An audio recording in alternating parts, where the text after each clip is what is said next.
गुरुमाता गुरुपिता गुरु आमची कुळदेवता, थोर पडता साकडे.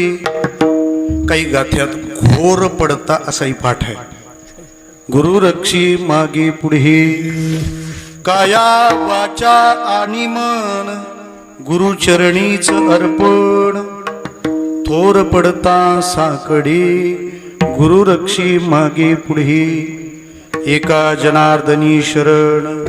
गुरु एका किंवा एक जनार्दन, थोर पडता साकडे गुरु रक्षी मागे पुढे.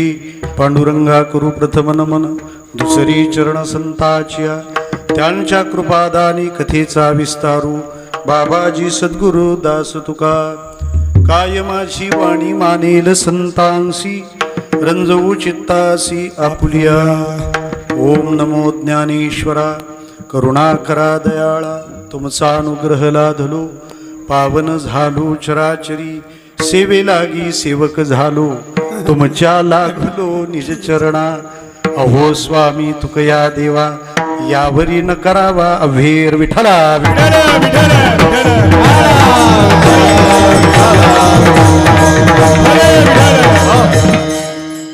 भगवान स्वरूप सर्व श्रोतृवृंदांच्या चरणारविंदी विनम्र भावाने वंदन करतो.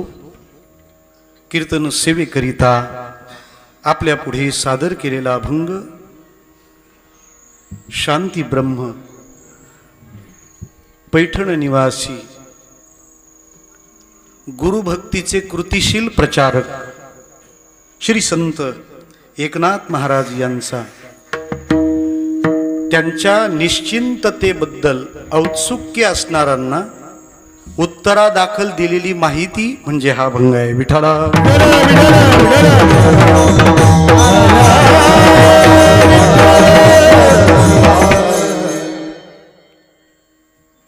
गुरुचा महिमा गाणारा हा अभंग आहे, कारण हा दरबार गुरुचा आहे. ज्या दरबाराची आज नितांत आवश्यकता आहे तो दरबार आहे.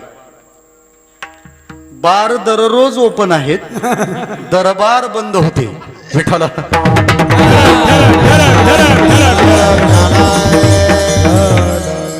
पण हा बारच भरलेला आहे. आज आपण सर्वजण या पवित्र रम्य शांती प्रदान करणाऱ्या भूमीमध्ये उपस्थित आहोत. आणि या भूमीमागची भूमिका ज्यांची आहे त्यांनी घडविलेला हा चमत्कार आहे. मला असं वाटतं, क्रांतीचा काही नद्यांच्या खोऱ्यांशी दृढ संबंध असतो. भक्तीची क्रांती गंगेच्या खोऱ्यात होते असं म्हणतात. ज्ञानाची क्रांती सरस्वतीच्या खोऱ्यात होते. कर्माची क्रांती यमुनेच्या खोऱ्यात होते. मला असं वाटतं, आध्यात्मिक, शैक्षणिक, सामाजिक या सगळ्या क्रांत्यांची जबाबदारी महाराष्ट्रात परवरेच्या खोऱ्याला दिली असावी. विठ्ठला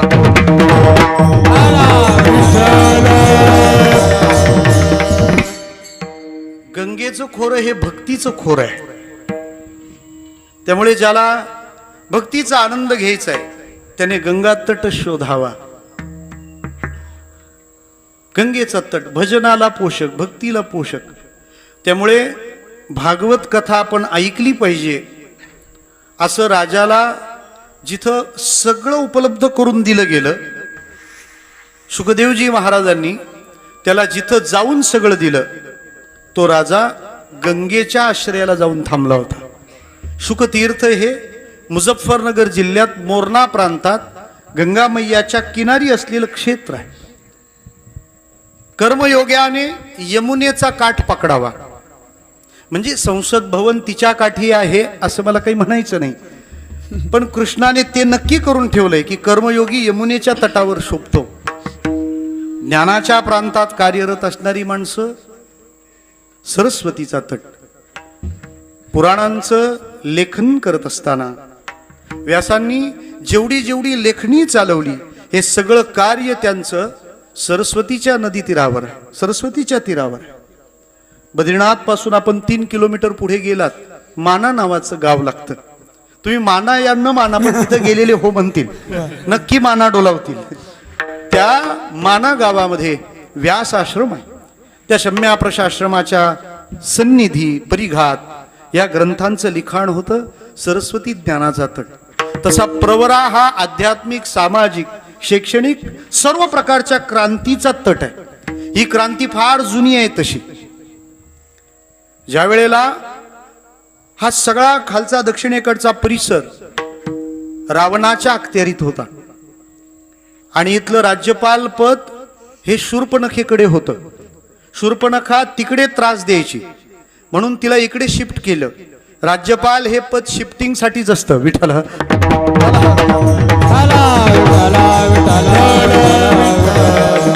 तिचा तिथे त्रास नको, मग जा तुम्ही राज्यपाल. जुन्या पद्धती आहेत या, नवीन काही होत नाही. मग शूर्पणखा इकडे आहे, तिचा धुमाकूळ आहे. त्यावेळेला रावणाच्या विरोधात कोणीतरी उतरलं पाहिजे, याला कोणीतरी शह दिला पाहिजे. मग कोणी यावं? तेव्हा रावणाच्या विरोधात पहिला क्रांती करणारा ऋषी खाली उतरला. त्या ऋषींचं नाव आहे अगस्ती ऋषी. आणि अकोले गावामध्ये प्रवरा नदीच्या तीरावर त्यांनी आपलं ठाण मांडलं. खूप काळपर्यंत ते कार्य करत राहिले. रावण प्रवृत्तीच्या विरोधात जनजागृती, शक्ती संघटन या सगळ्या गोष्टी चालू ठेवल्या. पण धर्मसत्तेला राजसत्तेची जोड असावी लागते, तिथली माणसं सोबत असावीत. म्हणून वनवासाच्या निमित्ताने सगळ्या व्यवस्था असून चित्रकूट सोडलं. त्याच्या मागे काहीतरी कूटचित्र होतं ना. रामप्रभू खाली उतरले. नाशिकला काही घटना घडल्या, पण नाशिकचं राहणं नंतरच आहे. काही लोक त्याचं नाव शूर्पणखा नगर असावं अशा नाक कापलेल्या भूमिका घेत आहेत. विठ्ठला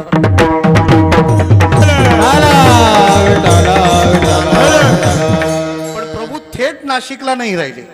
ते वरून आले, पहिल्यांदा अकोल्याला गेले आणि अकोल्याला जाऊन अगस्ती मुनींशी सल्लामसलत केली. या सगळ्याचा बंदोबस्त करायला आपल्याला काम करायचंय. ते म्हणाले 2 मोठी माणसं एकत्र राहणं शक्य नाही. मी प्रवरेचा तट सांभाळतो, तुम्ही गोदावरीचा तट सांभाळा. मग रामप्रभू पंचवटीला थांबले गोदातीरी आणि अगस्ती मुनी थांबले प्रवरेच्या तीरावर अकोल्याला. 2 मोठी माणसं 2 तीरावर थांबलेत. पण आपण फार भाग्यवान आहोत, कारण ती गोदावरी आणि प्रवरा दोघे मिळायला एकत्र नेवासा तालुक्यात येतात. विठ्ठला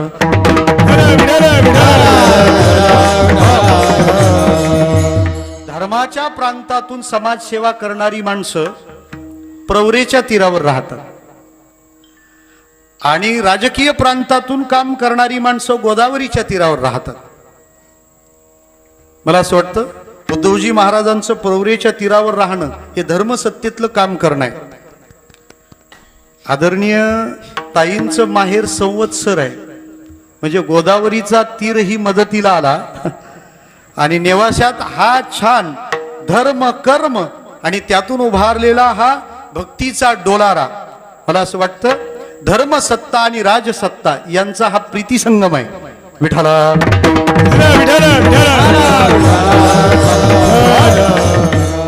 आणि मला असं वाटतं गोदावरी काम करत राहिली, पण प्रवरेच्या समोर तिने तिचा विनय सांभाळला. त्याच्यामुळे त्या पुलावरून जे आपल्याला दिसतं, गोदावरी माता आणि प्रवरा माता एकत्र आल्यात ना. मोठी नदी वाहत आलेली गोदावरी आहे, पण नाव मात्र प्रवरा संगम आहे. विठ्ठला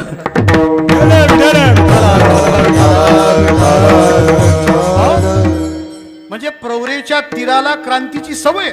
मग तेव्हा आध्यात्मिक धार्मिक क्रांती घडली. तिथंच थांबलं नाही. सहकाराच्या चळवळीने वेग पण प्रवरेच्या तीरावरच घेतला. पहिला सहकारी तत्वावरचा आशियातला कारखाना म्हटल्यानंतर तुम्हाला दुसरा तटच सापडणार नाही. थेट प्रवरा तटाला यावं लागेल. प्रवरा तिथं क्रांती करत थांबत नाही, ती पुढे येते.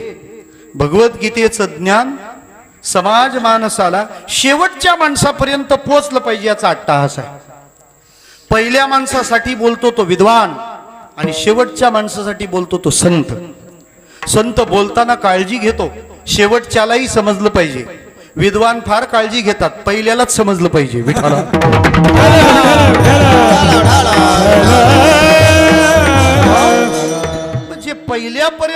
ते शेवटपर्यंत गेलं पाहिजे.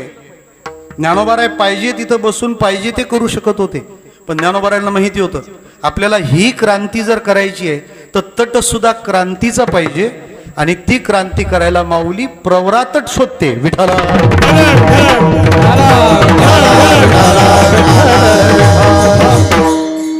त्याच्यामुळे या तटाला क्रांतीचं वेड आहे, या तटाला क्रांतीचं वेड आहे. मग ती क्रांती थांबेल कशी? तुम्ही पीक कोणतंही येऊ द्या, पण जमिनीचा जो गुण आहे ना, उपज देणं, उत्पन्न देणं, ते चालूच राहतं. आणि या प्रवरेच्या तटानं समग्र महाराष्ट्राच्या वारकरी संप्रदायाला आपलं भाग्य आहे असं वाटावं, असं व्यक्तिमत्व दिलं, ते म्हणजे प्रेममूर्ती आमचे उद्धवजी महाराज. काय होतं, व्यापकता असते, क्षेत्र मोठं असतं, परिघ मोठा असतो, पण कुणीतरी असं हवं असतं की ज्याच्याकडे बघून सगळ्यांना त्या स्थानात आपलेपणा वाटेल, आणि ज्या व्याख्यांच्या मागे आपल्याला चालायचं आहे त्या व्याख्या कुठेतरी व्यक्तिगत होतील. मला त्यांच्याकडे पाहिल्यानंतर एका इंग्रजी तत्ववेत्याचं वाक्य सांगावंसं वाटतं. उद्धव महाराज म्हणजे काय हो? Personification of all highest human values. विठाला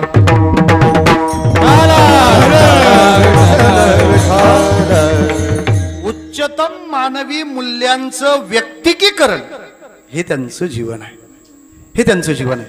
आमचे गुरुदेव म्हणायचे की परमार्थाच्या व्याख्या या शब्दातून सांगून होत नाहीत, मग त्या कृतीतून, व्यवहारातून व्यक्त होतात, आणि कृतीतून तत्वज्ञान सांगणं ही संतांची पद्धत आहे.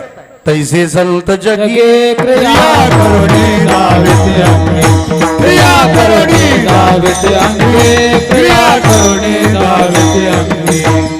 तैसे संत जगी क्रिया करुणी दाविते अंगे, क्रिया करुणी दाविते अंगे, क्रिया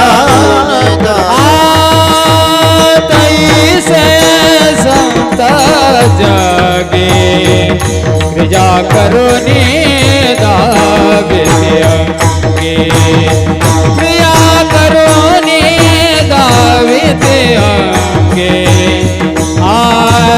क्रिया करुणी दाविते अंगे. संत क्रिया करुणी दाविते अंगे,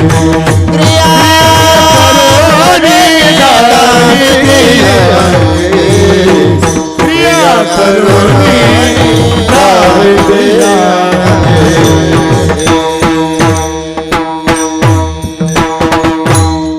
तैसे संत जगी क्रिया करोनी दाविते अंगी.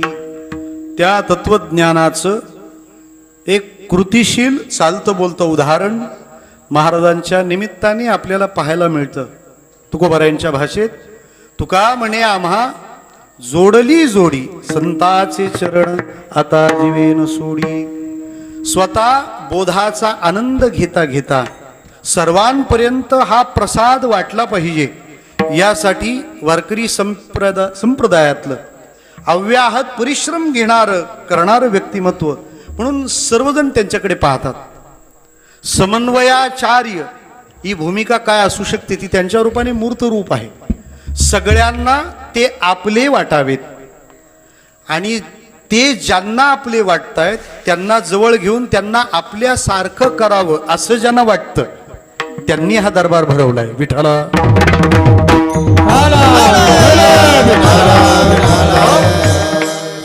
सद्गुरू नारायणगिरीजी महाराजांनी त्यांना जो बोधाचा प्रसाद दिला, खरं तर ते निवांत एकटे त्याचा आनंद सहज घेऊ शकत होते. बरं हे सगळं आपल्याला घेऊन करायचं म्हणजे फार कठीण काम आहे. विठ्ठल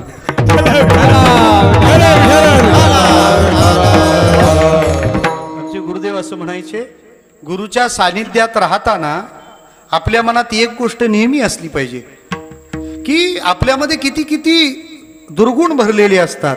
अहंकार असतो, अपेक्षा असतात, मान सन्मान अपमान सगळं काही असतं. ते म्हणायचे की गुरुदेव आपली सगळी नाटकं सहन करतात. विठाला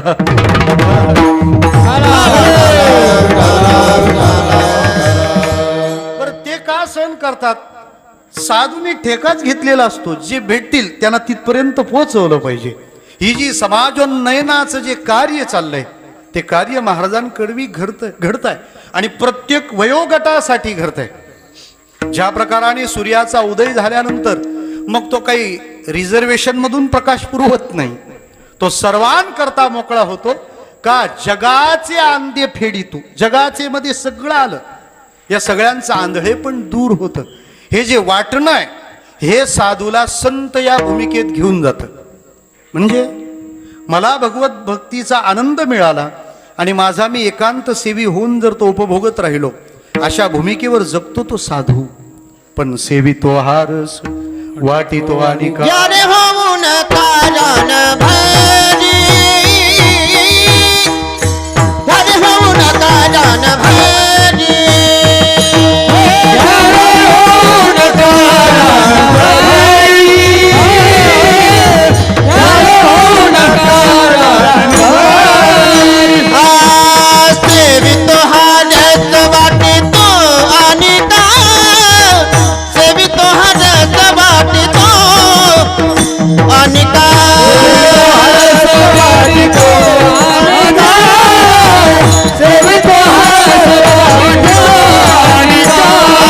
सेवितो हारस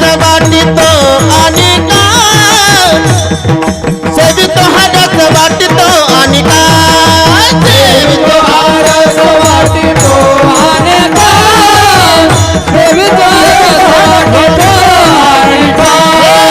घारे होऊन कारण भरी, घारे होऊन कारण भरी, घारे होऊन कारण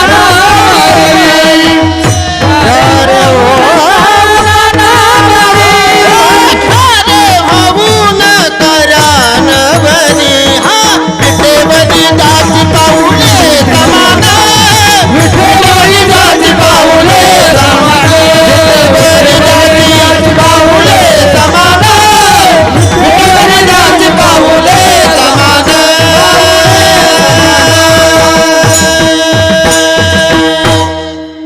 वाटलं पाहिजे, पण वाटलं तर पाहिजे की वाटलं पाहिजे. वाटावं असं वाटतं मग लगेच वाटावं ना. ज्याला वाटतं त्याने वाटलंच पाहिजे आणि ज्याला वाटतं तो वाटत वाटतच राहतो. वाटून वाटत नाही मग तो वाटतच राहतो. विठ्ठला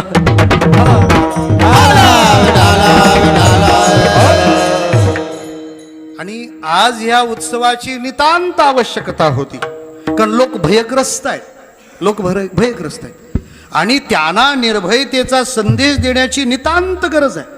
कोरोनाने किती माणसं गेली माहीत नाही, पण त्याच्या भीतीनं इतकी गेली की काही विचारूच नका. आणि निर्भयता देणं हे आध्यात्मिक व्यासपीठाचं पहिलं कर्तव्य आहे. किंबहुना अध्यात्माचे सगळे निकषच निर्भयतेतून होतात. गीता म्हणते, फोर्ब्सची यादी सांगू का? Who is richest person in the world? जो घाबरत नाही तो खरा श्रीमंत. अभयम सत्व संशुद्धी. आणि ही निर्भयता कीर्तनातून मिळते. तक्षक चावायचा तेव्हाच चावला, मग भागवताचं काम काय? भागवताचं काम इतकंच आहे, तो राजा परीक्षिती 7 दिवसाच्या कथेनंतर म्हणाला, मृत्योभ्यो न बिभेम्यहम. आता मृत्यू जरी आला तरी मी आता घाबरणार नाही. न घाबरणं म्हणजे मृत्यूवर मात करणं. विठाला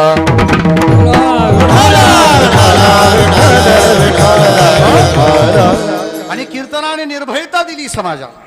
वेळोवेळी सांगितलं, कशाला घाबरता? सकळ जीवाचा तुझं मोक्ष लिहिल.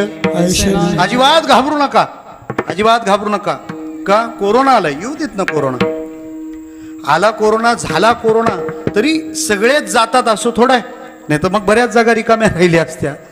म्हणजे आला तरी तो बरा होतो, घाबरण्याचं कारण नाही. एक जण म्हणाला, पण झालाच कोरोना तर गेलोच तर. कोरोना झाल्यावर जातो की नाही हा भाग पुढे आहे, पण नाही झाला तरी आपण जाणारच आहोत. तारखा निघाल्यात, फक्त माहीत नाही म्हणून बरी शोभा चालली आहे. नाही तर भंडाऱ्याची सोय नाही आपली. बरं, पुढची बाब अशी आहे, कीर्तन म्हणतात तरी घाबरू नका. का? जरी गेलो म्हटलात तरी कुठं जायचंय ज्याने फिक्स ठरवलंय त्याला भ्यायचं काय कारण? आणि तिथे आपणा असे नावे गुगल मॅप लावलाय बरोबर पोहोचवेल ना तो. चिंता करण्याचं कारण काय? विठाला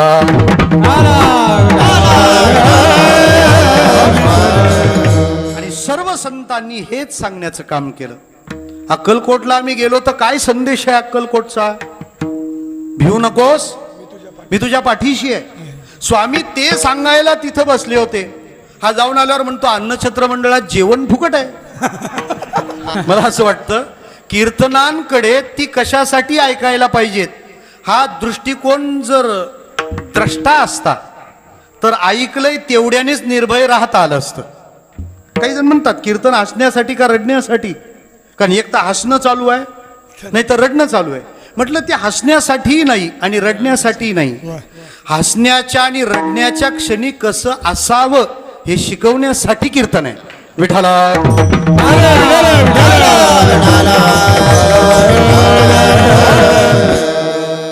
आणि अशा दरबाराचं हे खरं अनलॉक आहे. आता म्हणायला हरकत नाही महाराष्ट्र अनलॉक आहे. आता खऱ्या अर्थाने आपण अनलॉक आहोत आणि ती एक आनंदाची पर्वणी महाराष्ट्रींनी आपल्याला उपलब्ध करून दिली. दिवाळी अजून थोडी पुढे आहे, सुरू होणार आहे, पण दिवाळीच्या आधी ही ऍडव्हान्स मधली दिवाळी आहे. विठाला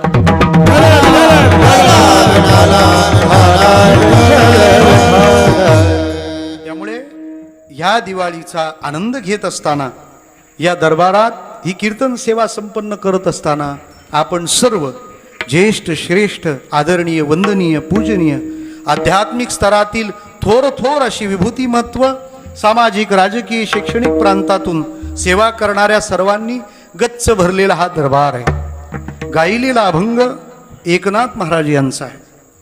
या अभंगात महाराज आपल्या निश्चिंततेचं कारण सांगतात. नाथ महाराजांना लोकांनी निश्चिंततेचं कारण विचारलं. निश्चिंततेचं कारण कोणाला विचारलं जातं? पहिला ह्याचा शोध घ्या.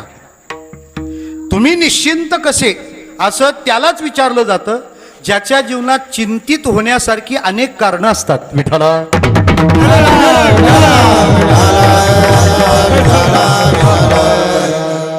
आम्ही लॉकडाऊन मध्ये कीर्तन करत फिरतच राहायचो ना, त्यामुळे आम्हाला विचारायचे तुम्हाला काही नाही ना? ते म्हणजे एवढे हेंडलेत कुठून आणला प्रसाद तर? विठाला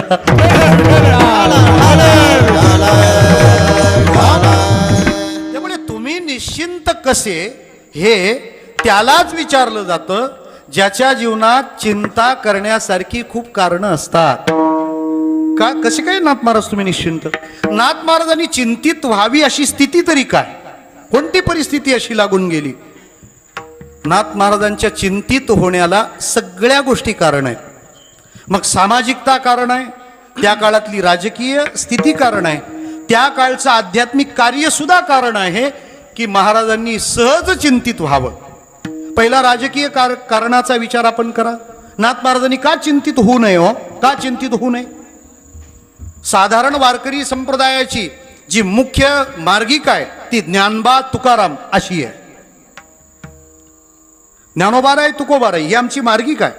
पण मला असं वाटतं या दोन मार्गिकांच्या मध्ये बरंच काही झालं त्याचाही विचार व्हायला पाहिजे. ज्ञानोबाराय काम करत होते तेव्हा आध्यात्मिक आणि राजकीय दोन्ही स्थिती बळकट होत्या. राजकीय स्थितीचा विचार कराल तर माऊलींनी त्या काळात राजकीय स्तरावरचं भाष्य करणारी एक ओवी ज्ञानेश्वरीत ठेवली आहे. तो यदुंश विलासू सकळ कळा निवासू न्याया ते पोखित क्षितिषु श्रीरामचंद्रू. देवगिरीला रामदेव राय राजा राज्य करत होते. कसे होते ते? ज्ञानोबारायांनी सगळी मेक एकाच ओवीत मांडली आहे.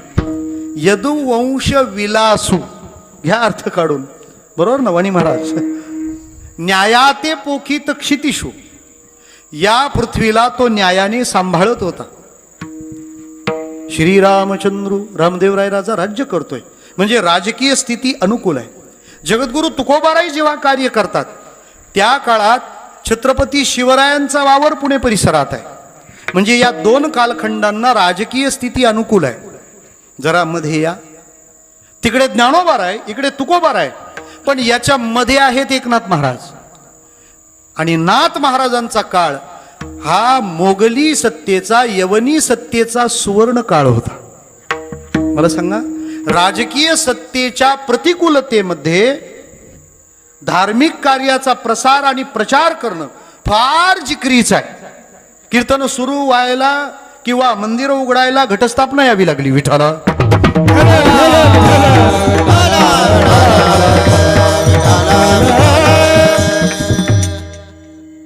कोरोना वैष्णव होता की काय कळत नाही मला, कारण त्याचं सप्तावर वारीवर फारच जीव विठाला.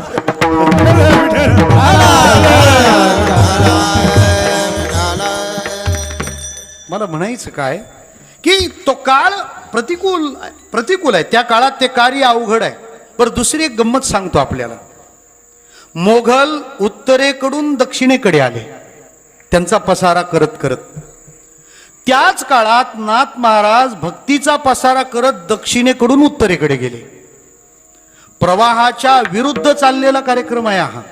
कारण नाथ महाराजांनी एकनाथी भागवत जे सांगितलं त्याचे फक्त पहिले 5 अध्याय पैठणला सांगितले गेले होते. त्या अध्यायाची पारायण सगळेजण करू लागले 5 अध्यायाची. त्यातला एक ब्राह्मण काशीला गेला, स्नान करून पठण करत असताना तिथल्या लोकांनी अडवलं, अरे हे वेदांताचं सार गुह्य मर्म असं तू प्राकृत भाषेत वाचतो, हे चूक आहे, हे लिहिलं कुणी? काशीहून समन्स धाडला, म्हणे या तुम्हाला पाहतो आम्ही. त्यामुळे काशीला नाथ महाराज गेले. जाताना दिंडी, पताका, भजन सगळं. अहो, कीर्तनकार कुठेही जाऊ द्या, तो कीर्तन करत करतच जाणार ना, ही त्याची ओळख आहे. तो गेले नाथ महाराज सर्वांना घेऊन काशीला. गेल्यानंतर वाद प्रतिवाद जाऊ द्या, नाथ महाराजांना पाहू सुद्धा शकले नाही तिथले लोक. न पाहता निवाडा दिला की हा लिहिलेला 5 अध्यायाचा ग्रंथ आहे, हा गंगेत याचा विसर्जित करा.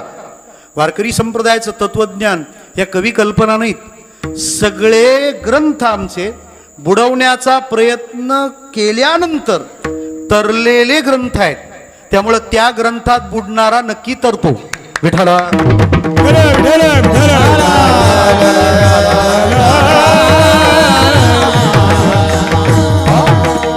बघितलंच नाही, दिलं फेकून.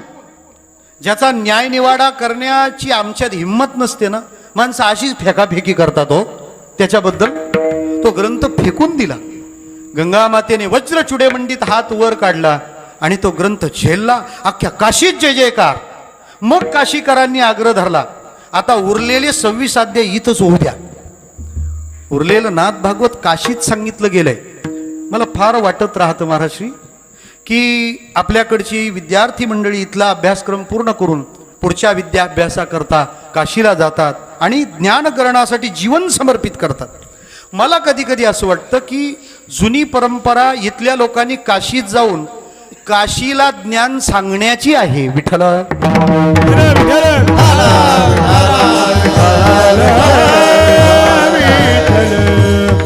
तसं होत नसेल तर तिथून शिकण्यासाठी इथं येण्याची परंपरा तरी चालू व्हावी विठ्ठला.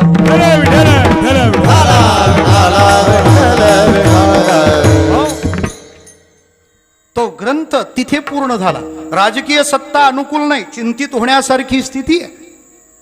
हो, आमच्याकडे उत्सवात फार अडचणी आल्या. काहींनी तर धाकच घेतलं. ते म्हणे केस होईल. मी एकाला म्हटलं तू कशाला काळजी करतो रे, केस होईल म्हणजे? ज्याने स्वतः सांगितलंय किंवा ज्या संतांनी आम्हाला समजावलंय, देवाचं भजन करणाऱ्याचा केस सुद्धा तो वाकडा होऊ देत नाही. आणि हा म्हणतो केस होईल विठ्ठल.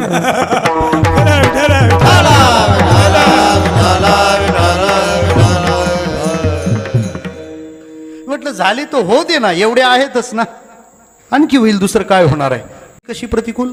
ज्ञानोबाराय जेव्हा कार्य करतात तेव्हा ज्ञानोबाराय एकटे आहेत का? मेळविली मांदी वैष्णवांची. ज्ञानोबाराय एकटे नव्हते. ज्ञानोबारायांची प्रभावळ समृद्ध आणि श्रीमंत होती.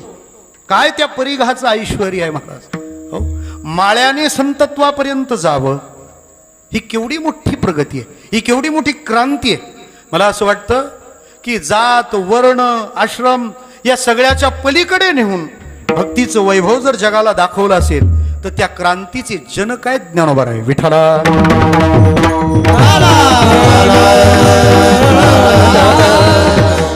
वासुदेवराव पटवर्धन नावाचे एक थोर विचारवंत झाले. त्यांनी ज्ञानोबारायांच्या कालखंडाबद्दल असं मत नोंदवलं, it was the period of spiritual democracy in Maharashtra. माऊलींचा कालखंड हा महाराष्ट्रातल्या आध्यात्मिक लोकशाहीचा कालखंड आहे. विठ्ठला. जगन्नाथ महाराज पाटील इथं उभा आहे, ही ज्ञानोबारायांची क्रांती. मी मुंबईला प्रवचनाला गेलो, गुजराती समाज होता, त्यांनी बोलावलं प्रवचनाला. प्रवचन झाल्यावर त्यांनी प्रश्न विचारला, क्या ब्राह्मण हो? म्हटलं आता पाटलाची विकेटच. क्या ब्राह्मण हो? मी म्हटलं एवढं प्रवचन रेटलंय, आता थोडं याला रेटू. म्हटलं हा मैं ब्राह्मण हो. पण ते आता एवढ्यात थांबेल तर त्यांनी पुढचा प्रश्न विचारला, कौन से ब्राह्मण हो? कारण ब्राह्मण म्हटल्यावर एक तर देशस्थ नाही तर कोकण असतं, मी तटस्थ, करू काय? त्याला दिलं ठोकून, मैं वारकरी ब्राह्मण हो. विठ्ठला.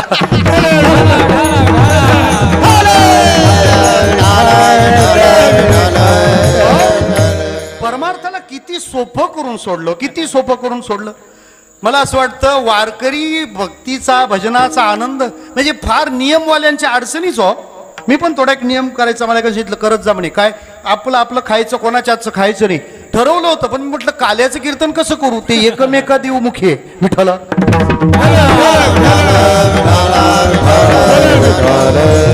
मला काला कसं काय करता येईल, आमच्या माऊलींनी सोयच ठेवली नाही काही.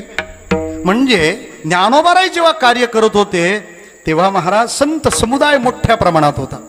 आणि तुकोबाराही एकटे नव्हते, 14 टाळकरी तर आहेत ना सोबत.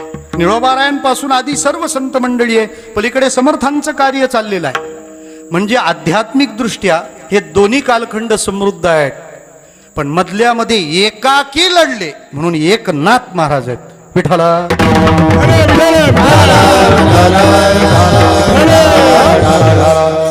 बरं, पारिवारिक सुद्धा अडचणी येते. आपण बोलून तर मोकळे होतो, नाथ महाराजांचा प्रपंच छान आहे, पण हरिपंडित रुसलाय हे याकडे नजर करून चालणार नाही.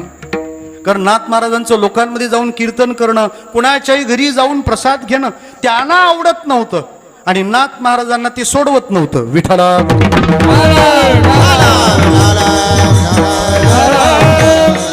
ते म्हणाले, मला सगळीकडे तो दिसतो, त्याला मी साठवलंय, ओळखीला हरी धन्य तो संसारी.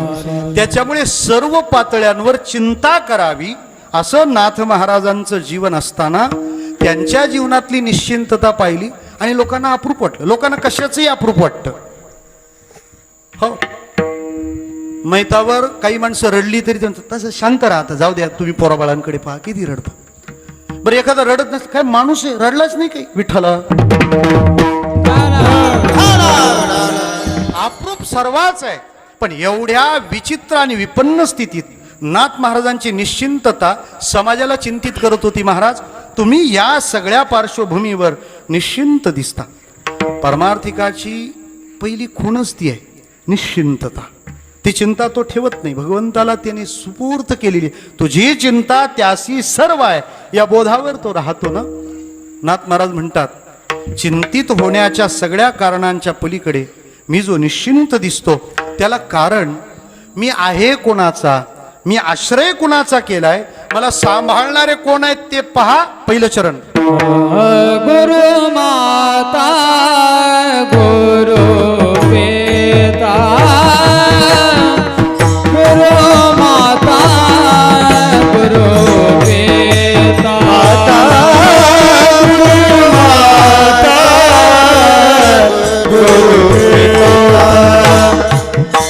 गुरु पिता, गुरु माता गुरु पिता,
गांधर्व सभेच्या बाबतीत गुरुमाता गुरुपिता गुरु अमुची कुलदेवता कसे निश्चिंतात. महाराज म्हणतात पहा ना मी आहे कोणाचा, असं म्हणतात.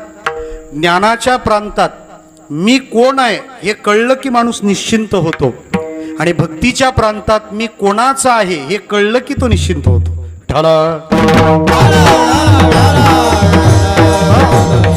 म्हणून ज्ञानी माणसाला मी कोण आहे हे कळलंच पाहिजे. आहे मी हा कोण, मी वासुदेव तत्वता कळो येईल विचारिता. आणि भक्ती करणाराला मी कोणाचा आहे हे कळावं. गुरुमाता गुरुपिता. भारतातल्या अध्यात्माचं निराळेपण असं आहे की जगाचं अध्यात्म देवकेंद्रीय असेल, पण भारताचं अध्यात्म हे गुरु केंद्रीय आहे. देव आणि गुरु दोघे जर एकाच वेळी समोर आले तर आमचा पहिला नमस्कार देवाला नाही, आमच्या देवाला विठ्ठलाला.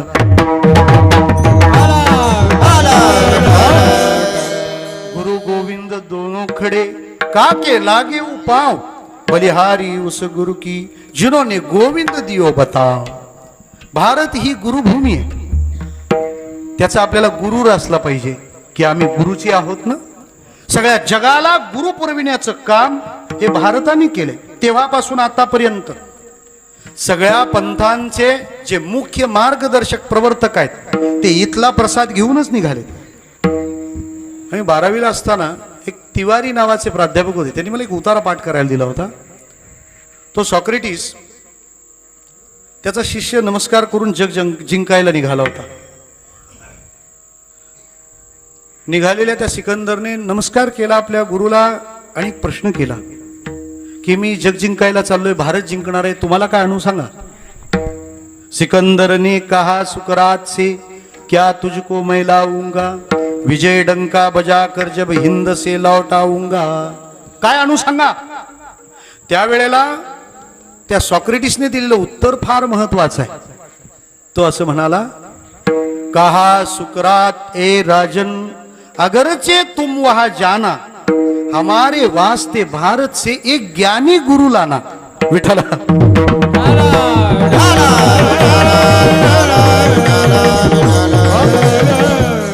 योगी अरविंदांनी भविष्यवाणी केलेली आहे. स्वामी विवेकानंद सांगून थांबलेत, 21व्या शतकामध्ये भारत माता विश्वगुरुपदी विराजमान होईल.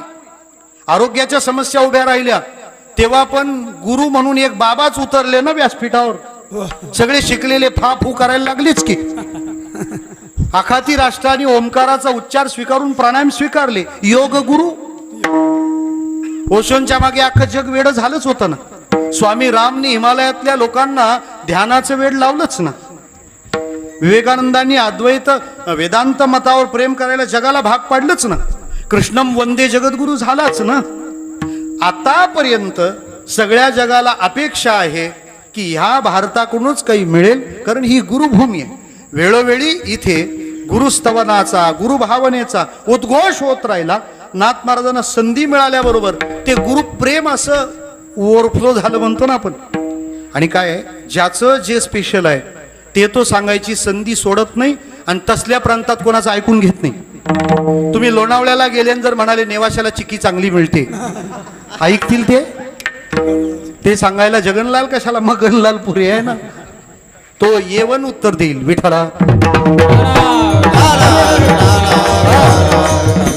तुम्ही महाबळेश्वरच्या लोकांना म्हणालात काय, वैजापूरला स्ट्रॉबेरी छान मिळते, ते ऐकून घेतील. तुम्ही आम्हाला जर सांगू लागले की आमच्याकडे ट्रॅफिक असतं, आम्ही ऐकू विठ्ठल.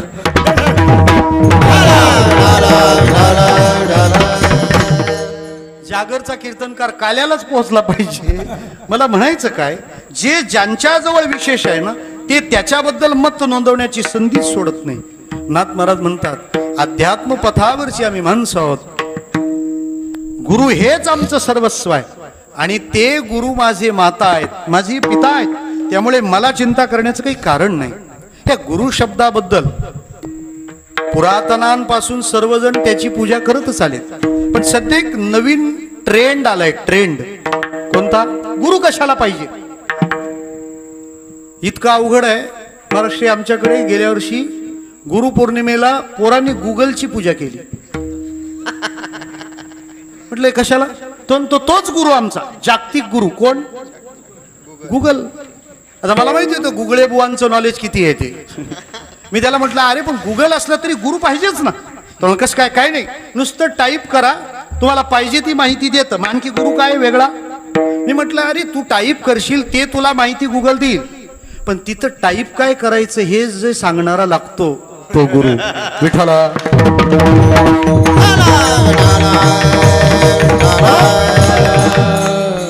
कारण तुम्ही काय टाईप करता यावरून तुम्ही काय टाईपचे आहात हे कळतं ना.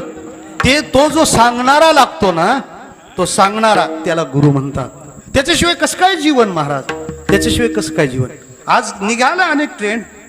पूज्य मोरारी बापूंनी कथेत एक उदाहरण सांगितलं. एका मुलीने त्यांना पत्र लिहिलं, त्याच्या चिठ्ठ्या येतात त्यात, मुझे गुरु की कोई जरूरत नहीं लगती.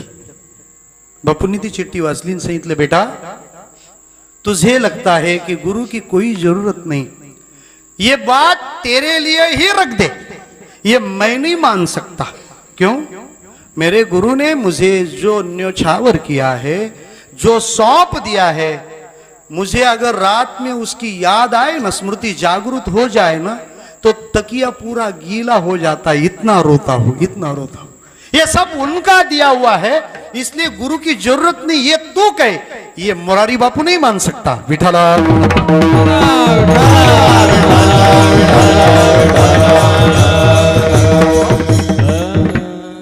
मी ऍडव्हान्स लोकांकरता आणखी बॅलन्स म्हणून सांगून ठेवतो. नसेल मोठं व्हायला गुरुची गरज, तुमच्याकडे साधनं आहेत, यंत्रणा आहेत, पण सोपं बोलू, मोठं व्हायला गुरुची नाही गरज लागली तरी मोठं झाल्यावर मोठं राहायला गुरुचीच गरज लागते महाराज. तिथं तिथं क्षेम कोण करील ते पाहिजेच, त्याच्याशिवाय चालणार नाही. काय झालं, एक कुस्तीचा पैलवान सगळे लोळवले त्यांनी, पार ऑलिम्पिक आणलं, गोल्ड मेडल. त्याच्या तालमीतल्या लोकांनी पण त्याचा सत्कार ठेवला. त्याला फार बरं वाटलं, कारण अख्खं जग तुम्हाला मानेल, पण तुमच्या आळीतल्या लोकांनी तुम्हाला चांगलं म्हणणं म्हणजे फार दुर्मिळ योग आहे. उद्या जो बायडेन जरी नेवाशात आले आणि विचारलं वेर इज गणपतराव, तरी बाजूला म्हणेल गण्या घरीच असेल. विठाला.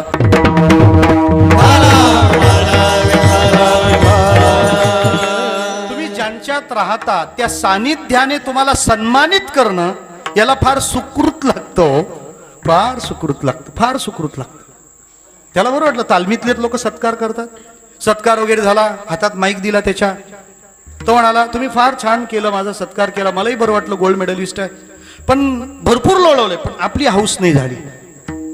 निदान ती हाऊस मध्ये तरी होईल अशी आशा आहे. म्हणजे त्या वस्तादाला सांगितलं मला तुमच्याशी भिडायचं आहे. ते म्हणाले अरे 50-60 माझं वय झालंय, तू तरणा बाण 18-22चा, आणि तू नाही नाही म्हणे माझी इच्छाच आहे. ते म्हणाले होऊनच जाऊ दे. आता कुस्ती लोक बघू लागले, काय म्हातारे उगाच कशाला रिस्क घेतली, किती मिनिटात हाडं मोडतात तेवढा हिशोब जुळवावा. कुस्ती सुरू झाली, अनपेक्षित निकाल हो, दोन्ही मॅची हारली. विठ्ठल.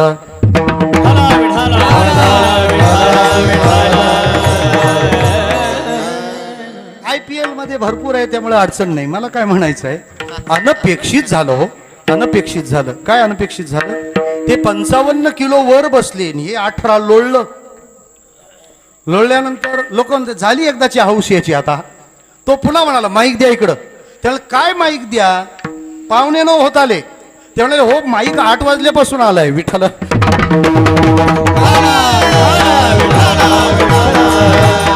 ते म्हणाले आणा माईक इकडं. ते म्हणाले 8 वाजल्यापासून, पण आधी चाललंय ते गोडच होतं ना. विठ्ठल. आणा इकडं माईक आणा म्हणे.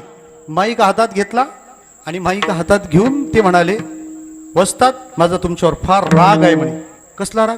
आता एकतर कुस्ती खेळायला मी तयार नव्हतो, हो म्हणालो, बरं मग खेळलो तरी आता राग. आता कसला राग आहे? ते म्हणाले राग असा आहे, सगळं शिकवलं, सगळं शिकवलं असं म्हणाले, आणि हे मला आता पाडलं, हा डाव शिकवलाच नाही. गुरुजी म्हणाले तो आजच्या दिवसासाठी ठेवला होता. विठ्ठला.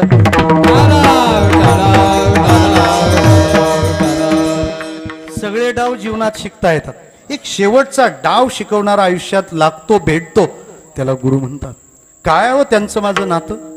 निश्चिंतता होण्यासाठी प्रभाव कळावा, स्वभाव कळावा आणि संबंध कळावा. प्रभाव कळला, श्री गुरु सारिखा असता पाठी राखा, इतरांचा लेखा कोण करी. त्यांचा स्वभाव कळाला. काय स्वभाव आहे त्यांचा? अनवरत आनंदे वर्षती, आनंदाचा वर्षाव करणं हा स्वभाव आहे. संबंध काय? गुरु माता, गुरु पिता. गुरु माझी माता आहे, गुरु माझा पिता आहे. पण गुरुला माता म्हणणं, पिता म्हणणं, काही सामायिकता असलं पाहिजे. उपमेमध्ये काहीतरी समानता असली पाहिजे, तरच उपमा शोभते. नाहीतर तो पारियाचा रवा ठरेल. विठ्ठला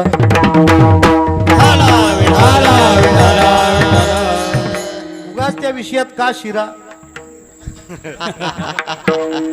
उपमा रवा झाला, आता शिरा राहिला होता ना. विठ्ठला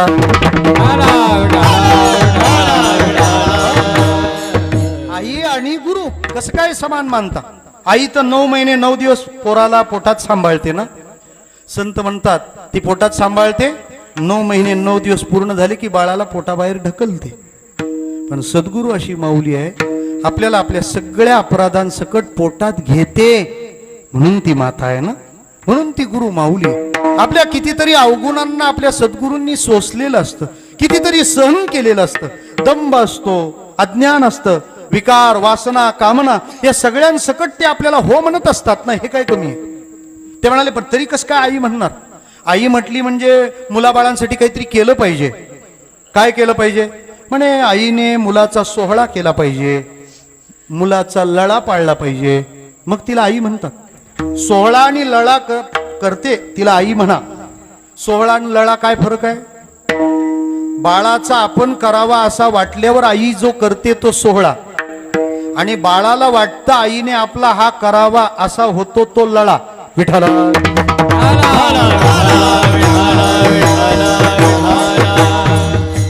ते म्हणतात सोहळा आणि लळा करते ती आई ना. मग गुरु बरोबर आमची आई आहे. आमच्या आईनं आमचा सोहळाही केला आणि लढाई पाळला. योग सुखाचे सोहळे सेवका तुझे स्नेहाळे, सोहम सिद्धीचे लळे पाळीसी तू.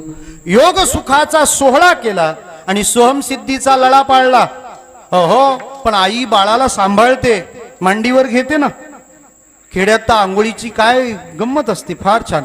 आमची शहरं गेली कामातून आता, तिथे ते बाथ टब आणतात. छोटं गमेलच असतं, पण स्टँडर्ड वाटावं म्हणून टब म्हणतात. विठाला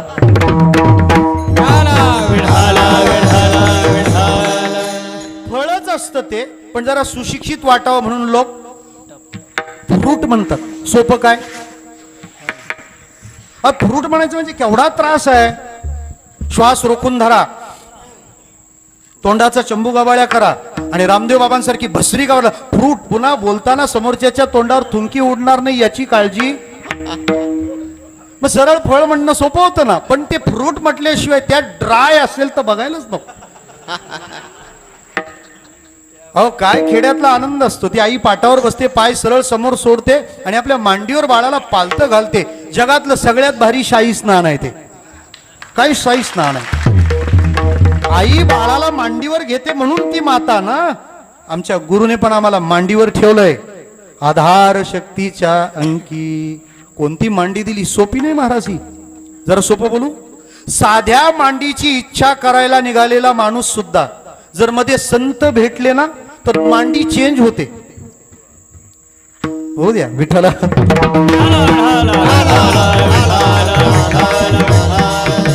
तो वनाला याची लागी, जे बैसावे पितयाचे उत्संगी.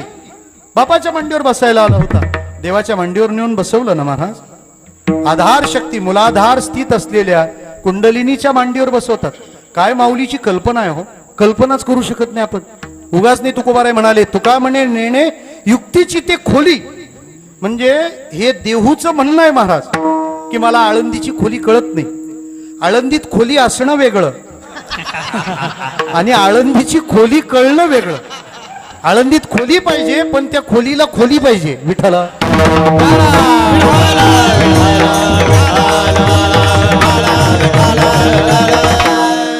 आता फार फार खोलीत नाही बसत. माऊलीचं म्हणणं आहे हो. माऊली काय म्हणाली की आधार शक्तीच्या अंकी ही आई मांडीवर बसवते. कोणत्या? कुंडलिनी. सोपं आहे का ते? 6वा अध्याय पहावा आपण. किती प्रयत्न असतात छान योग करण्यासारख्या ठिकाणी. कुठं जावं? या ना सद्गुरू नारायणगिरीजी महाराज आश्रम. योगासाठीची सगळ्यात सुंदर जागा आहे ही. आता हा ही सुंदर जागा आहे. काय आपण मागच्या वनामध्ये हिंडाल फिराल सहज इथे ध्यान लागेल ना. म्हणा होय उत्साह किंवा बैसलिया उठो ना वडे. मांडी घालून बसावं. या टाचेनं उपस्थ आणि गुद यांच्यामधली 4 बोटांची शिवण आहे ती दाबून धरावी. जो खालच्या दिशेनं आपण वाहतो तो ऊर्ध्वगामी करावा. तो आपण गप्प बसत नाही. वर जात असताना 3.5 वेढ्यात निजलेल्या त्या कुंडलिनीला धक्का मारतो आणि ती खडबडून जागी होते. जागी झालेली ती बऱ्याच दिवसाची भुकेलेली खा खा करत सुटते. ज्ञानोबारायांनी कळावं म्हणून सांगितली. ही ज्ञानोबारायांची सोनोग्राफी ओवी आहे बरं का. नागाचे पिले कुंकुमे नाहले. नागाचं पिलू कुंकवात त्याला माखवावं मग ते जसं सळसळ करतं तशी ती निजलेली आहे. रेड क्रॉस सोसायटीने आपला रेड क्रॉस मागे घेतल्यावर आता डॉक्टर लोकांनी ज्या नागाचं पिल्लू सिम्बॉलला दाखवलं ती कुंडलिनीच आहे. ज्ञानेश्वरीचा आधार. विठाला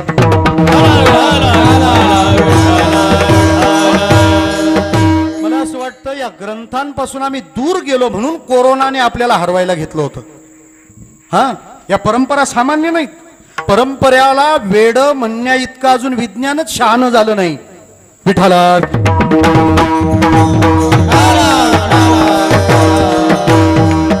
निदान तेवढे तरी व्हा. आपला पगार किती, आपण बोलतो किती. तुकाराम महाराज वैकुंठाला खरंच गेले का? मी म्हटलं गेलेत पण कन्फर्म मला माहिती आहे. मेसेज आलाय त्यांचा मी इकडे मजेत आहे. तुला डाऊट आहे तर जाऊन बघून ये. पाहिजे तर पोहोचवतो. आहेत की नाही तिथे ते पाहून इथं ये ना. तुमच्या तबकड्या अजून मंगळापर्यंत नीट जात नाही. अजून सप्तलोक सप्तपाताळ ही सूर्यमाला आकाशगंगा मग वैकुंठ मग बोला विठाला.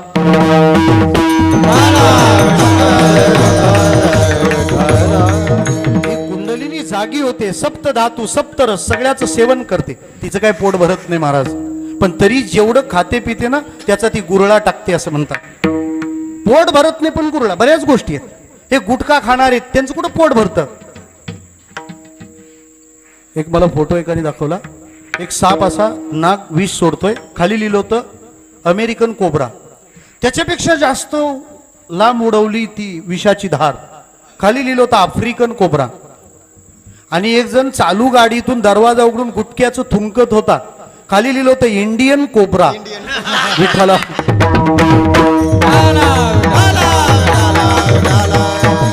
आणि त्याच ट्रकच्या मागे लिहिलेलं असतं मेरा भारत महान.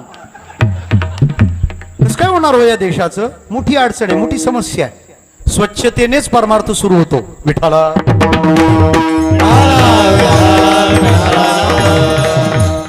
मग ती कुंडलिनी तृप्त होते. योग्याला त्याचा आनंद मिळतो. हे त्याला प्रयत्नाने मिळवायचं आहे.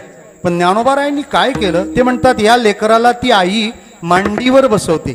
मांडीवर घेणं हा व्यवहारात अजून एका ठिकाणी आपण शब्द वापरतो. कुठे? दत्तक. श्रीमंत होण्याचे उपाय कष्ट करा नाही तर श्रीमंताच्या पोटी जन्माला या. नाही तर तिसरं ज्याच्या पोटी कोणी जन्माला आलं नाही त्याने तुम्हाला मांडीवर घेऊ द्या. मांडीवर एकदा त्याने आपल्याला घेतलं की श्रीमंत व्हायला आपल्याला काही करावं लागत नाही. कुंडलिनी शक्तीचा आनंद अनुभव साधकाला प्रयत्नाने घ्यावा लागतो. ज्ञानोबारायण म्हणतात आधार शक्तीच्या अंकी म्हणजे कुंडलिनी त्याला मांडीवर घेते. विठाला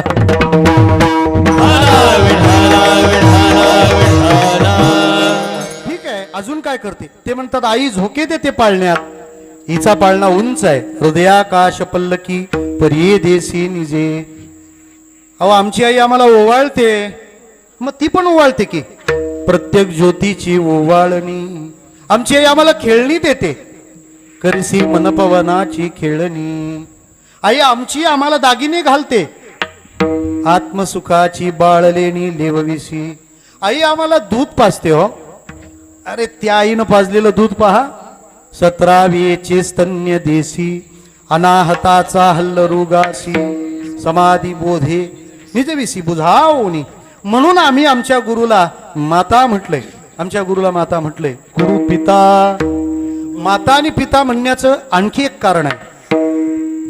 माता बालकाला आधार देते आणि पिता बालकाला आकार देतो. गुरु आम्हाला आधारही देतात आणि गुरु आम्हाला आकारही देतात. आम्ही कोरोनाच्या काळात महाराष्ट्रींचं कार्य पाहिलं. दररोज 10 तरी कोविड रुग्णांशी महाराज फोन करून बोलत होते. हा आधार आहे, हा आधार आहे आणि तो साधूने दिलाच पाहिजे. आम्हीच जर आमचे दरवाजे बंद करून बसलो तर कसं होणार? विठाला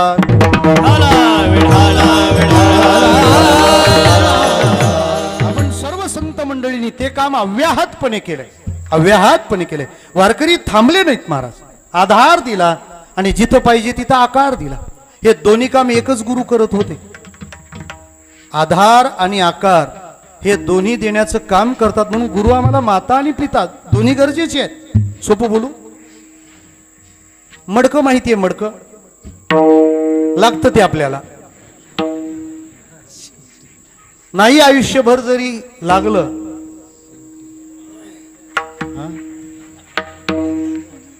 काल्याच्या कीर्तनाला लागतं. तुम्ही जास्त पुढे गेले का? विठ्ठला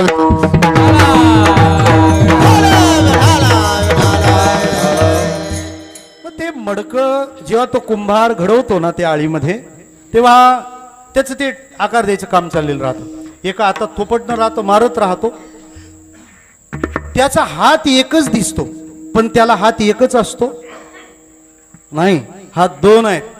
मग दुसरा हात कुठे आहे? हात आहे पण तो आत आहे. आत तो राखण्याचं काम करतो. यातला कोणता नसला तर चालेल, दोन्ही पाहिजेत.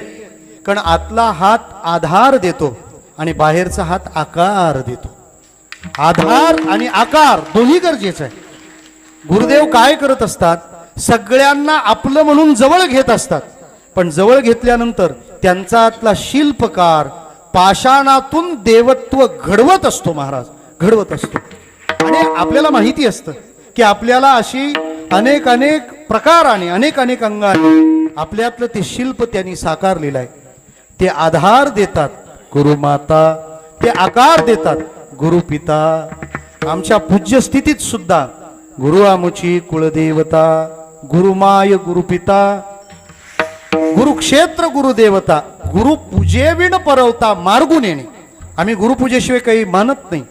नाथ महाराज म्हणतात, मी कोणाचा आहे? गुरु माझी माता आहे, गुरु माझा पिता आहे, गुरु आमची कुलदेवता आहे. त्यामुळे जेव्हा अडचणी येतात, संकट येतात, त्यावेळेला तेच आम्हाला सांभाळतात. म्हणून आम्ही निश्चिंत. दुसरं चरण.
साकडे गुरुरक्षी मागे पुढे. जेव्हा अडचणी येतात, समस्या येतात, तेव्हा ते मला सांभाळतात, मागे पुढे उभे राहतात. म्हणजे जेव्हा आपण पुढे पुढे निघतो तेव्हा ते आपल्या मागे मागे उभे राहतात. आणि जेव्हा आपण मागे मागे सरकतोय असं कळतं तेव्हा तेव्हा गुरु आपल्या पुढे पुढे उभे राहतात. वैकुंठवासी निवृत्ती महाराज वक्त्यांची संप्रदायाला कायम आठवण येत राहील. जेव्हा जेव्हा साकडे पडत राहिले किंवा संप्रदायावर जेव्हा जेव्हा आक्रमणं झाली तेव्हा ही मंडळी अगदी हमखासपणे किल्ला लढवत होती. मला असं वाटतं टीकात्मक बोलण्याचा अधिकार संप्रदायात फक्त वक्ते महाराजांना. विठाला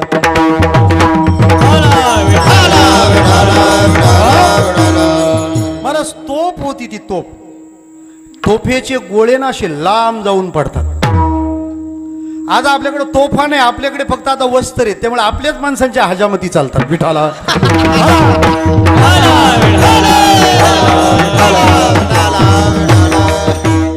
होणारं आक्रमण काय, येणाऱ्या समस्या काय, धर्म संप्रदाय सगळ्या गोष्टी अडचणीत आहेत. जो उठतो तो टीका करतो. भागवताचार्य, रामायणाचार्य, मग काय आता कुराणाचार्य व्हावेत का? विठाला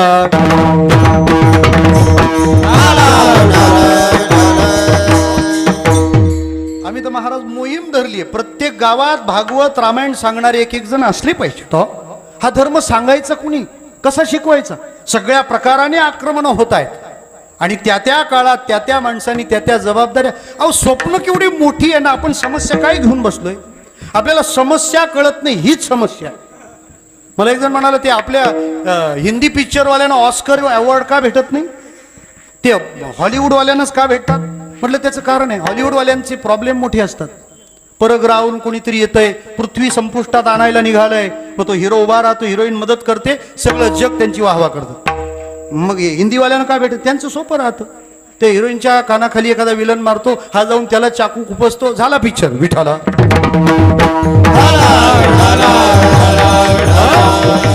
सगळ्या विश्वाने संप्रदायावर जबाबदारी टाकली आहे की आता तुम्हीच तारू शकता, तुम्हीच तारू शकता. आणि संप्रदाय निश्चिंत आहे या बाबतीत, कारण आमच्याकडे उद्धव महाराज आहेत. अख्ख्या जगाला पुरेल एवढी व्यवस्था, जगायला पुरेल एवढी व्यवस्था आमच्याकडे आहे. जगाला जगायला. विठाला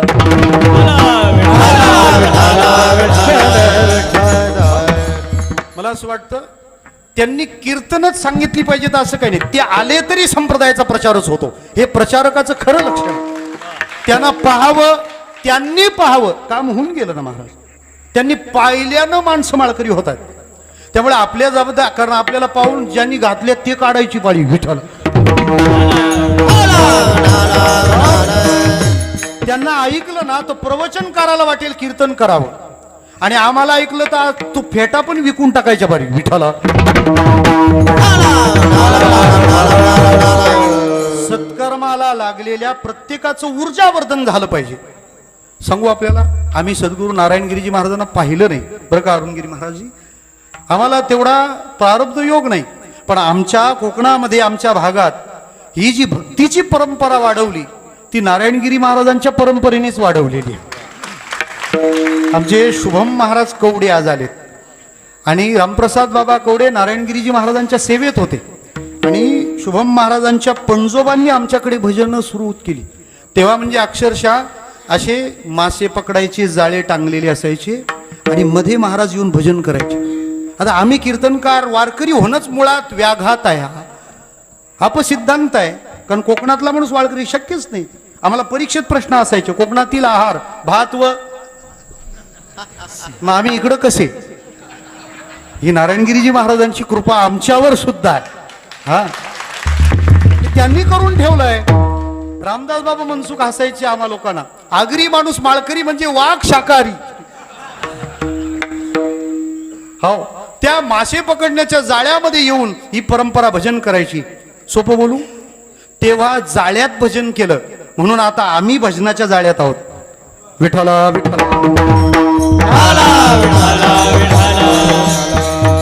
किती प्रेम असेल सद्गुरू नारायणगिरीजी महाराजांमध्ये. त्या प्रेमाचा अंश या परंपरेकडे पाहिल्यानंतर ही परंपरा फक्त प्रेमपूजक परंपरा आहे महाराज. आणि त्या परंपरेचा प्रसाद आपल्या हाती सुपूर्त केलाय. महाराजांच्या रूपानं हे सगळं दृश्य चित्र पाहत असताना महाराज किती सुखावले असतील यासाठीच तर हे सगळं केलंय. ही भूमिका आहे महाराज. त्याचं कारण असं आहे, बाळाचं वैभव, बाळाचा आनंद हा तिलाच असतो जिने त्या बाळाला जन्म दिलाय, आणि शिष्याचा आनंद त्यालाच असतो ज्या गुरुने हा बोध दिलाय. विठ्ठला आमचे नन्नवरे सर एक दिवस म्हणाले, आम्ही सोबत होतो, ते म्हणाले तुम्ही महाराजांना सांगा ना की तुम्ही PhD करा, असं म्हणाले नन्नवरे सर आमचे. मी म्हटलं सर ते राहू द्या PhD. म्हटलं का? त्यांचं जीवन असं आहे का त्यांच्या जीवनावर PhD कराव्या लागणार आहेत, ते त्यांना कुठं सांगता विठ्ठल.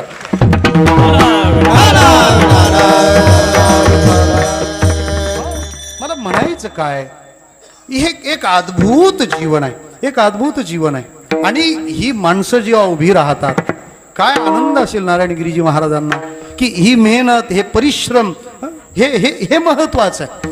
कारण सद्गुरूकडून प्रदान होणाऱ्या गोष्टीत भूमीपेक्षा भूमिका फार मोठी आहे. विठ्ठला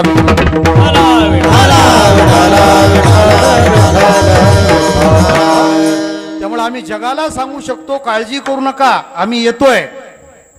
गुलाबराव महाराजांनी बघितलं असेल काय, नारायणगिरीजी महाराजांच्या पठडीत एक अशी विभूती तयार होते. मग आपण भविष्यवाणी करून टाकायला काय हरकत आहे? वारकरी पंथ हा विश्वधर्म होईल, ही चिन्ह त्या दिशेची आहे. मला म्हणायचं काय, ते तत्व, गुरुतत्व अशा माणसांच्या रूपाने उभं राहतं. त्यामुळे ही माणसं खूप जपली पाहिजेत, ही माणसं खूप सांभाळली पाहिजेत. या माणसांचा आदर गौरव जितका वाढेल, जितका मोठा ठरेल, तितका सामान्यांना आदरभाव निर्माण होईल आणि यांच्या वचनाने आमची जीवन प्रकाशित होत जातील. मला असं वाटतं हे उद्धव महाराज नाही आहेत, नारायणगिरीजी महाराजच आपल्या मागे पुढे उभे राहून आपल्याला सांभाळतायत. विठ्ठला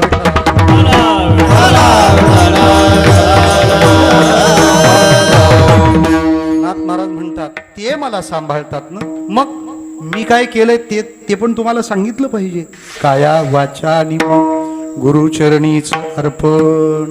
काया वाचा मन मी गुरुचरणी अर्पण केलं आणि त्यामुळे गुरूंनी मला सांभाळलं. खरं सांगू का, जेव्हा गुरुदेव कृपा करतात तेव्हा वेद शास्त्र या सगळ्या गोष्टी हात जोडून उभ्या राहतात. अर्थ बोलाची वास पायी या बोधावर नेऊन ठेवतात. आणि नारायणगिरीजी महाराजांनी परिपूर्ण आपली कृपा त्यांच्यामध्ये अवतरित केली आणि त्या कृपेचं वैभव हा प्रेम स्नेहाचा सोहळा आपण भोगतो.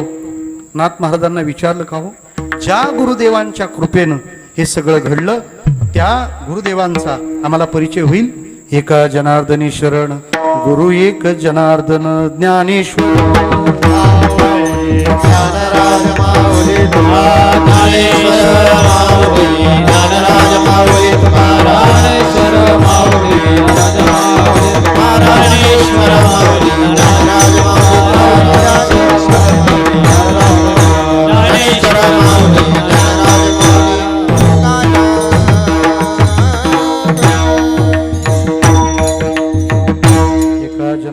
शरण गुरु एक जनार्दन. या व्यासपीठाला वेळेची सगळ्यात मोठी मर्यादा आहे. माझ्याकडून थोडंसं उल्लंघन झालं, क्षमा होईल. मला म्हणायचं एकच आहे की गुरुदेवांच्या कृपेनं लाभलेलं हे वैभव आपल्या अंतःकरणामधली भक्ती वाढावी, भाव वाढावा यासाठी तळमळणार आहे. आणि ती तळमळ आज आपल्याला हा वैभव, हा सोहळा प्रदान करते. सर्व आदरणीय संत मंडळी, आपण सर्व गुणीजन, गायक, वादक, म्हणजे आज हा सगळा सोहळा आनंदाने अनुभवता आला. म्हणजे आता आम्हाला कळायला लागलं की संप्रदायाचा भरतखंड किती विकास पावलाय तो. हे ऐश्वर्य आम्ही अनुभवू शकतो. त्यामुळे किशोरजींच्या गायनावरही प्रकाश पडला. ही काही नाना प्रकारची मते घेऊन मी आलेलो नाही, कारण आज ढालीला गती होती ना, त्याच्यामुळे हा सगळाच योग छान साधला गेला. आमचे अरुणनाथ गिरीजी महाराज असतील, खेडकर महाराज असतील, नंदकिशोर महाराज असतील, सर्वच आदरणीय महाराज मंडळी आणि आमचा हा सगळा युवा कीर्तनकार वर्ग, कुणाची ज्ञानेश्वरी मुखोद्गत, कुणाचा गाथा मुखोद्गत, कुणाचं भागवत मुखोद्गत, असे आमचे वाणी महाराज असतील, इलग महाराज, त्यानंतर कराळे महाराज, शुभम महाराज कवडे आणि या परिसरातील सर्वच आपण संत मंडळी खरंच ही दिवाळीच्या आधी संपन्न झालेली दिवाळी आहे. आता भगवंताला एकच सांगणं आहे की महाराजांना दीर्घ आयुरारोग्य प्राप्त हो आणि त्या दीर्घ आयुरारोग्यामध्ये त्यांच्या सहवासातले आमचे दिवस वाढो अशी सेल्फ सर्व्हिस आपल्याला करावी लागणार आहे.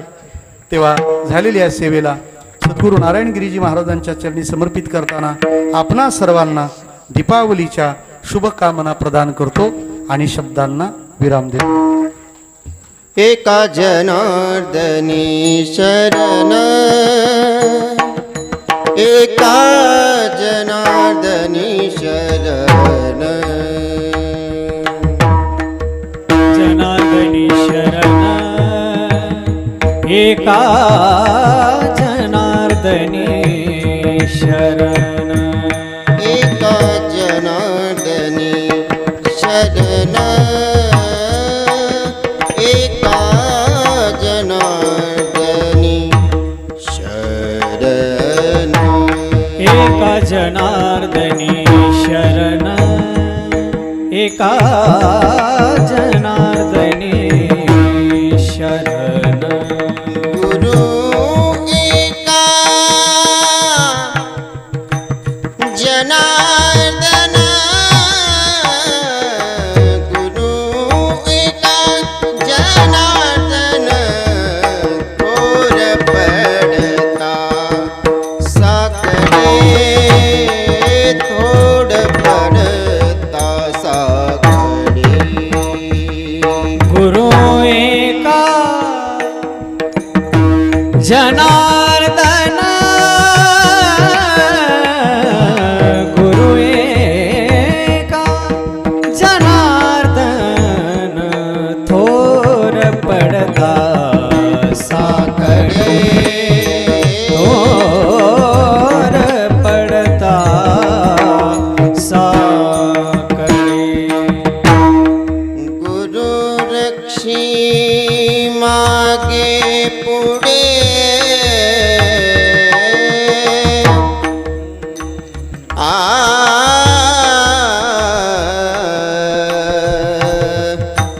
गुरु रक्षी मागे,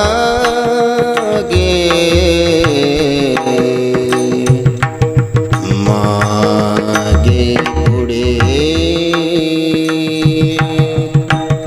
गुरु रक्षी मागे पुढे,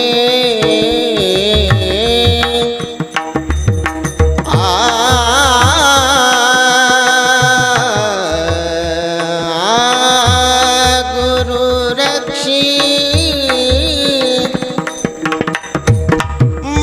मागे पुढे,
गुरु रक्षी मागे पुढे ना,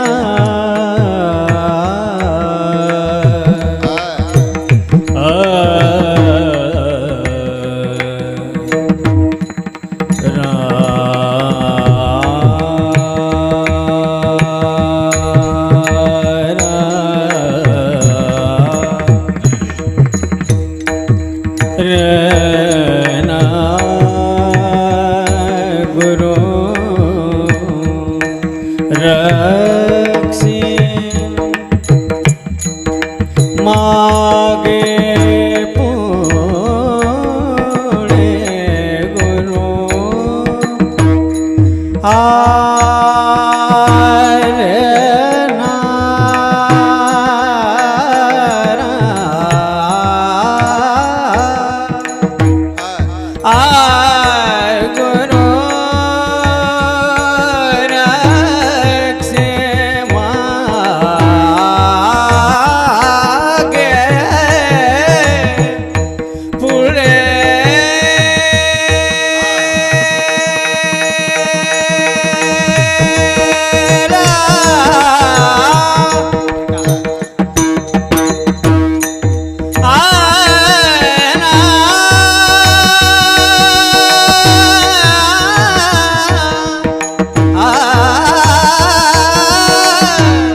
2 मिनिट बसा सर्वजण. आदरणीय भाषाप्रभू भागवताचार्य श्री जगन्नाथजी महाराज पाटील यांनी अत्यंत अभ्यासपूर्ण भावपूर्ण असं सद्गुरु तत्वाविषयीचं मार्गदर्शन आपल्याला या ठिकाणी केलं. गुरुतत्वाची जाणीव किंवा गुरुभक्ती अंतकरणात किती महत्त्वाची आहे या सर्व गोष्टी सांगितल्या. मी आपल्या सर्वांच्या वतीनं महाराजांचं ऋण व्यक्त करतो. मला वाटतं कोणती गोष्ट सांगताना एखादं उदाहरण समोर ठेवावं लागतं. गुरुजीसुद्धा शाळेत शिकवत असताना काहीतरी आपल्याला उदाहरण एखादं नाव समोर घेतात आणि ते सांगतात. तसं ते आज फक्त माझ्याकडे एक उदाहरण म्हणून बोट जरी दाखवत असले तरी मला वाटतं की तद्वत त्या पद्धतीनं आपल्यासारख्या साधकांच्या मनामध्ये गुरुभक्ती असावी असा एक संदेश संकेत ते आपल्याला करत होते. आणि म्हणून खरं म्हणजे आपण भाग्यवान आहोत की असे एक महान संत अनेक आपल्याला जे लाभले त्या सर्व संतांच्या कृपा आशीर्वादाचा परिणाम म्हणून आपण सर्वजण आज या भक्ती क्षेत्रामध्ये काहीतरी छोटंसं कार्य करतो आहोत. सद्गुरू गंगागिरीजी महाराज, समर्थ सद्गुरू किसनगिरी बाबा, वैकुंठवासी पूजनीय गुरुवर्य बंसी महाराज तांबे, ब्रह्मलीन सद्गुरू नारायणगिरीजी महाराज, वैकुंठवासी एकनाथ स्वामी महाराज, खरं म्हणजे सद्गुरू जोग महाराज, किती संतांची नावं आपण घ्यावीत. आणि महाराजांनी सांगितलं तो म्हणजे खरं आपल्या या वारकरी संप्रदायाचाच गौरव आहे की कोकण प्रांतामध्ये ज्या अनेक साधू संतांनी भरीव कार्य केलं, मग ते सद्गुरू सावळाराम बाबा असतील, सद्गुरू वामन बाबा असतील, त्याचप्रमाणे आमचे पूजनीय कवडे महाराज यांनी जे बेटावर होते आणि बेटातून अध्यात्माची शिक्षा दीक्षा घेऊन ते कोकण प्रांतामध्ये त्या अध्यात्माच्या प्रचार प्रसाराला जायचे, सेवेसाठी जायचे. आणि गावोगावी महाराज म्हणतात तसं त्यांनी भजनाची परंपरा रुजवली, लोकांना भक्ती मार्गाकडे आणण्यासाठी सायास प्रयास केले. मला वाटतं हे सगळं ऐकल्यानंतर महाराज, आम्ही लहान आहोत पण आम्हाला थोडंसं त्यावेळेला महान असल्यासारखं वाटतं. कारण एका अशा घराच्या सावलीला आपण आहोत की ज्या घराने अनेकांना सावली दिलेली आहे आणि त्या सावलीमध्ये आपणही बसलेलो आहे. याचा एक आनंद होतो की खरंच सद्गुरू जोग महाराज काय, सद्गुरू गंगागिरीजी महाराज काय, ही सगळी परंपरा किती मोठी आहे. आणि या सगळ्या परंपरेनं अवघ्या महाराष्ट्राला अध्यात्म क्षेत्रामध्ये हे भक्तीचं दान दिलं आहे, हा प्रसाद दिला आहे. आणि मला वाटतं आपणही तोच प्रसाद मोठ्या प्रभावानं आज मला एक अलौकिक योग या ठिकाणी अनुभवायला आला. आपणही तो सर्वांनी अनुभवला असेल, पण मी विशेष अनुभवला. त्याचं कारण नाथ महाराजांच्या अभंगावर नाथ मंदिराचा एक प्रभावी शिष्य आज भाष्य करत होता. हे आमच्या सगळ्या गुरुबंधूंना कळलेलं आहे. कारण महाराजांचं गुरुस्थान जे आहे ते भिवंडी शहरातलं नाथ मंदिर, आणि त्या नाथ मंदिरातील संत परंपरेचा प्रसाद, अर्थात जो वारकरी संप्रदायाच्याच विचारांचा प्रसाद, तो सर्वत्र पोहोचवण्याचं काम महाराज अत्यंत आवडीनं करतात. मी पुन्हा एकदा त्यांचं ऋण व्यक्त करतो आणि महाराजांचा सत्कार आपल्या सर्वांच्या वतीनं या ठिकाणी होणं अगत्याचं आहे. तो सत्कार करण्यासाठी आमच्या लोणीहून आलेले